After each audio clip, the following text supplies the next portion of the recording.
There were quite a number of good teachers in our school. আমাদের স্কুলে অনেক ভালো ভালো শিক্ষক ছিলেন। বিডি রয় taught us English. বিডি রয় আমাদের ইংরেজি পড়াতেন।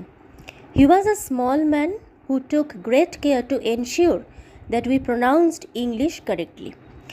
তিনি একজন ছোটোখাটো ব্যক্তি ছিলেন, যিনি খুব যত্ন নিতেন এটা নিশ্চিত করতে যে ইংরেজি শব্দ যেন আমরা সঠিকভাবে উচ্চারণ করতে পারি। One day he told us the story of the ox and the frog from Aesop's fables. একদিন তিনি ঈশপের গল্প থেকে ষাঁড় এবং ব্যাঙের গল্পটি আমাদের শুনিয়েছিলেন। Before telling us the story, he taught us how the pronunciation of the depends on whether the following word begins with a vowel or a consonant. এই গল্পটি বলার আগে তিনি আমাদের শিখিয়েছিলেন কিভাবে দি এই শব্দটার উচ্চারণ নির্ভর করে যে পরবর্তী শব্দটি ভাওয়েল দিয়ে শুরু হচ্ছে না কনসোনেন্ট দিয়ে শুরু হচ্ছে। I fondly remember our head pandit Bhattacharya sir for his excellent handwriting. আমার বেশ ভালো মতো মনে আছে আমাদের হেড পণ্ডিতকে, যার নাম ছিল ভট্টাচার্য স্যার, এবং মনে আছে তার অসাধারণ হাতের লেখার জন্য। I don't think anybody else could write Bengali more beautifully on the blackboard. আমার তো মনে হয় না যে ব্ল্যাকবোর্ডের ওপরে তার থেকে বেশি ভালো বাংলা কেউ লিখতে পারত বলে। I was not very good at sports. আমি খেলাধুলায় খুব একটা ভালো ছিলাম না। But I could draw very well. কিন্তু আমি খুব ভালো ছবি আঁকতে পারতাম। As a result, I became the favorite of our drawing teacher আশুবাবু। আর এর ফলে আমাদের ড্রয়িং টিচার আশুবাবুর আমি খুব প্রিয় হয়ে উঠেছিলাম। He was given the charge of decorating the hall for the annual prize distribution ceremony. বার্ষিক পুরস্কার বিতরণী অনুষ্ঠানের জন্য হল সাজাবার দায়িত্ব তাঁকেই দেওয়া হতো। He also conducted an event called music drawing. তিনি মিউজিক ড্রয়িং নামের একটি অনুষ্ঠানও করতেন। For this event, there would be a blackboard and colored chalks on a table. আর এই অনুষ্ঠানটির জন্য একটা ব্ল্যাকবোর্ড দরকার হতো আর টেবিলের ওপর কিছু রঙিন চক রাখা থাকতো। A student would sing a song. এইবার একজন ছাত্রকে গান গাইতে হতো, and another would draw a picture on the blackboard. এবং আরেকজনকে ব্ল্যাকবোর্ডের ওপরে ছবি আঁকতে হতো, trying to capture in lines and color the essence of the song.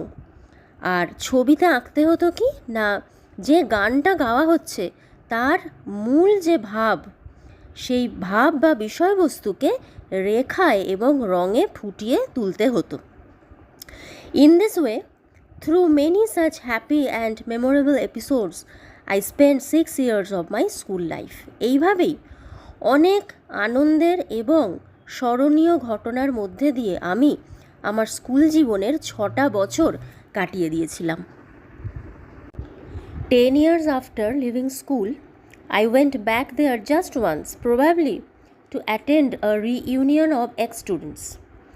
School ছাড়ার 10 বছর পর আমি একবারই স্কুলে গিয়েছিলাম, খুব সম্ভবত প্রাক্তন ছাত্রদের পুনর্মিলন অনুষ্ঠান অ্যাটেন্ড করতে। As I entered the hall, I noted with surprise that I could not recognize it. যখন আমি হলে ঢুকলাম, আমি অবাক হয়ে খেয়াল করলাম যে আমি এটাকে চিনতেই পারছি না। The hall, which had seemed enormous earlier, did not seem to be quite that big then. যে হলটাকে আগে প্রকাণ্ড বড় লাগতো, তখন কিন্তু অতটাও বড় লাগলো না। Not only the hall, but even the doors, the classrooms, the benches and the corridors appeared to be much smaller. শুধু যে হল তাই নয়, দরজা, ক্লাসরুম, বেঞ্চ, বারান্দা সবই যেন ছোট ছোট লাগছিল। This feeling was natural though, যদিও এটা হওয়াটা খুব স্বাভাবিক ছিল। I was 5 feet 3 inches tall when I left school. যখন আমি স্কুল ছেড়েছিলাম তখন আমার উচ্চতা ছিল 5 ফুট 3 ইঞ্চি, and now I have grown to about 6.5 feet. আর এখন আমার উচ্চতা প্রায় 6.5 ফুট। I have grown a lot in all this years. এই বছরে আমি অনেকটা বেড়ে গেছি, but my school has not. কিন্তু আমার স্কুল তো বাড়েনি। I have never gone back to my school since then. তারপর আর কখনো আমি আমার স্কুলে যাইনি। It is indeed a pleasure to look back. সত্যি অতীতের দিকে তাকানোটা একটা আনন্দের বিষয়।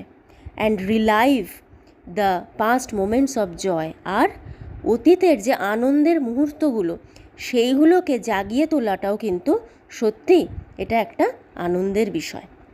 অ্যাডাপ্টেড ফ্রম সত্যজিৎ রায়স যখন ছোট ছিলাম। এই যেটা চ্যাপ্টারটা, এই চ্যাপ্টারটি নেওয়া হয়েছে প্রখ্যাত সাহিত্যিক এবং চলচ্চিত্র পরিচালক সত্যজিৎ রায়ের আত্মজীবনীমূলক গ্রন্থ যখন ছোট ছিলাম এই বইটি থেকে।